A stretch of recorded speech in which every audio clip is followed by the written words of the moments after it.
Eğer bilseydik biz evlilik ibadettir, her ibadetin de külfeti vardır, biz ne beyaz atlı prens ne beyaz atlı prenses beklerdik. Aslında evlendiğimiz zaman, latife olsun diye söyleyeceğim, ocağımızın battığını bilirdik. Zor bir iş evlenmek.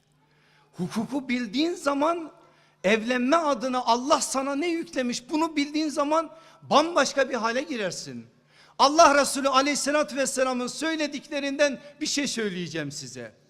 İki tarafa da, kadına da erkeğe de temel bir kavramın üzerine bir hukuk bina ediyor Efendimiz. Diyor ki erkeklere, aldığınız eşler size emanettir.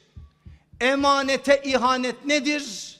Münafıklık alametidir. Sen eğer o emanete ihanet edersen sen münafıklık alametini üzerinde taşıyorsun. Bakın sallallahu aleyhi ve sellem ne kadar önemli bir şey söylüyor. Kadın tarafına da diyor ki erkek sana nimettir. Nimet şükür gerektirir. Eğer sen nimete karşı küfran içerisinde olursan nankörsün. Nankörlük de adama cehennem azabını kazandırtır. Hadisler bunları söylüyor ama biz bunları bilmiyoruz. Bilmediğimiz için de 6 ay geçmiş bir evlilik çatlar mı Allah aşkına?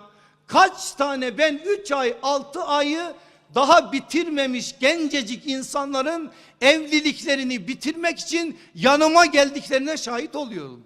Kaç tanesinin? Yazık, günah değil mi? Niye bu insanlara bu zulmü ediyoruz biz? Bulunduğumuz yerin hukukunu öğrenmediğimiz için başımıza bunlar geliyor.